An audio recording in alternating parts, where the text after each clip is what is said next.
Tsodilo Hills has been, as we prepare to leave for our next destination, I think back at it and it's actually a symbol of this entire expedition. There have been so many places that I've found myself at that have been nothing like what I expected. It's an incredible place. It has an incredible energy. It's an intangible thing. And if you read about Tsodilo, every author talks about its spirit and talks about its energy. It's something about the place that is extraordinary. Apart from being very beautiful, particularly the way it sits out amongst this gently rolling plains and this enormous hill. It's an amazing, amazing place. Now what's going to happen is Mike is going to take us into the Okavango. We're going to cross the Okavango River and head east to a place called Sellinda. The water that we watched rushing under those bridges in Angola has since arrived here. And it's doing something very special at Sellinda. And we're going there now.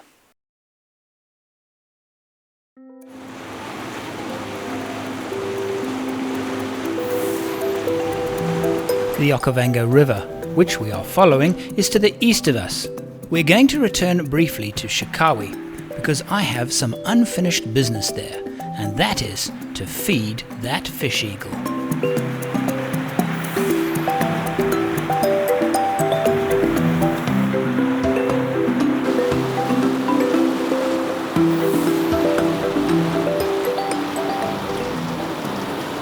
This beautiful creature is the famous fighting tigerfish, Africa's fierce underwater predator. They can grow 10 times this size, but this one is just right for our task. Our guide on the boat is Bernd Kirschman. He's normally at the other end of the camera, being a documentary cameraman himself. But today he's piloting the boat and going to invite Mr. and Mrs. Fish Eagle for dinner. First, Bernd cuts up papyrus stems, which float, and will make... Oh, dear. Oh, makes my eyes water. It'll make sure that the fish doesn't sink when we throw it into the water.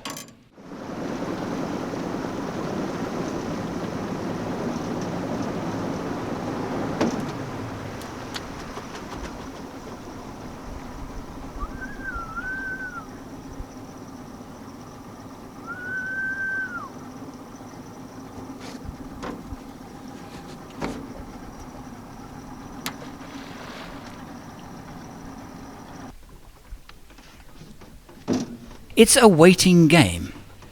Our presence has attracted 2 fish eagles, but they don't seem very hungry.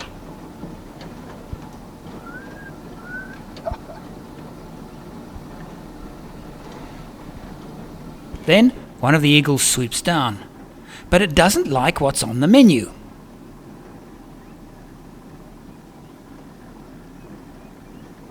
Bernd has prepared a second fish, this time in a white wine sauce with shallots and basmati rice.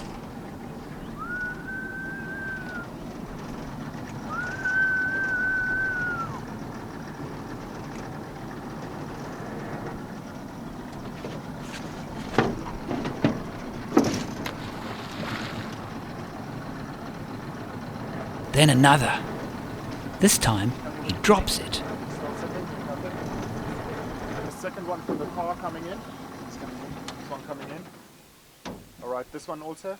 And he's going in. Here he comes in. Oh yeah, beautiful. Oh my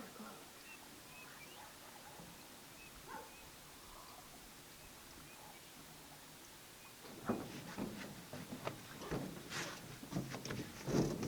It's a sight you never forget. Truly one of Africa's great spectacles.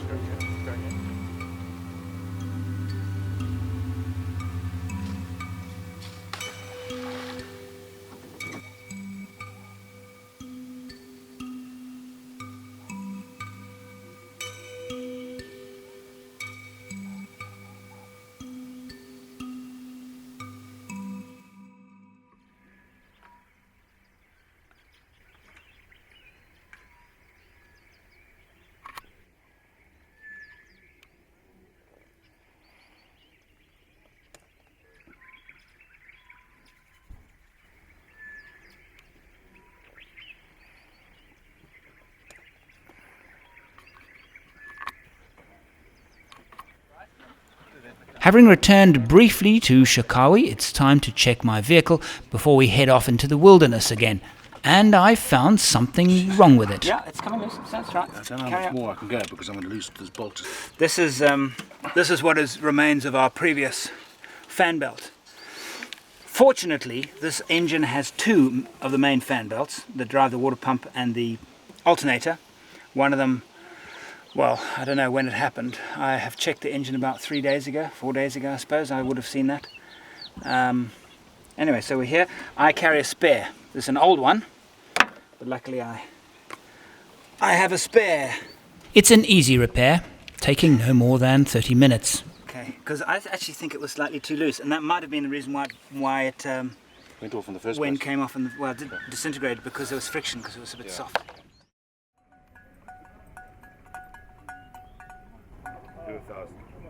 The road, or I should say track ahead, is going to be rough. We fill up all our fuel and water tanks.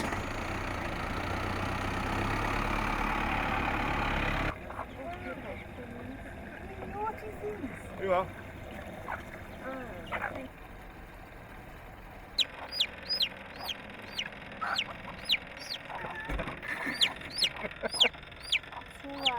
No, it's going to cause a problem later. Yeah. I do up. Where's mother? You're mother.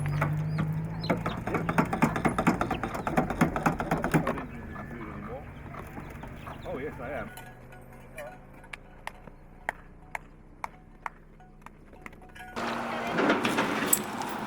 To travel further east, we must cross the Okavango River. This morning, with Mike Main now with us, I asked him, what happens to this water? And there was a smile on his face, and he said, I'll show you what happens to this water. I'm not sure where he's taking us, but he's taking us to some place special, and he has a special story to tell about it. Can't wait. Mike is crossing the river first, but we won't have to wait long, for there are two ponds operating here.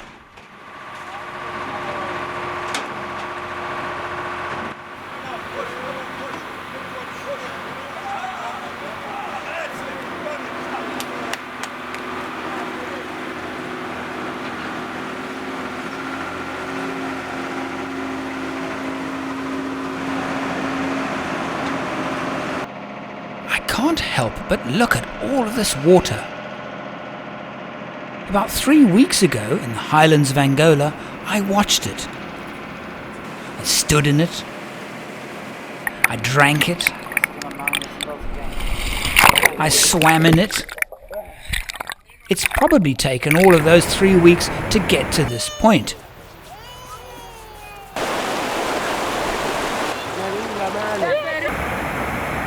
And I'm still carrying with me the water I collected at its very source.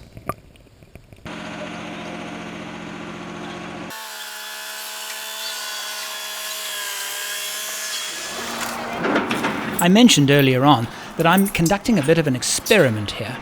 I want to find out if an off-road trailer or caravan will in any significant way halt or slow our progress as we travel overland. Well, this is where the road ends and where off-roading begins. As I watch the Jurgens Explorer being pulled onto the pont, it's plain to see that any ordinary trailer would bottom out, firstly on the drawbar and then on the rear overhang. Well, so far, so good.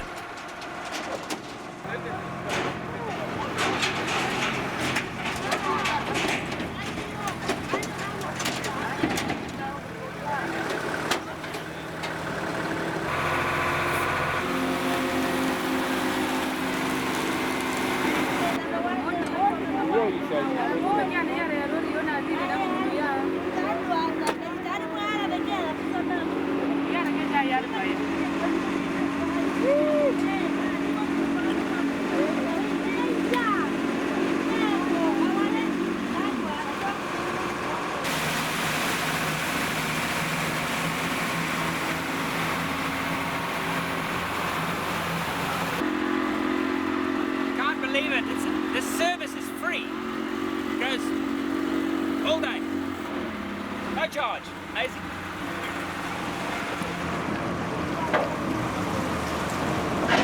Bring it around.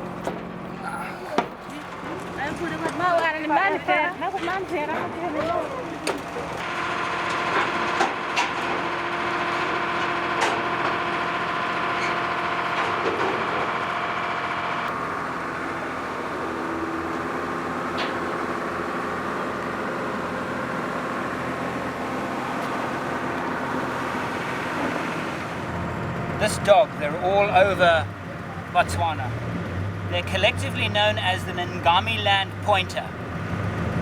They're a half-breed, triple breed, quadruple breed, 4 million breed, and they've all got the same look. And they look pointer-like. I don't know if that's its official name, but that's what they're collectively known as. On the other side, it's plain to see the Okavango River is in deep flood. And it's into this flood we must drive.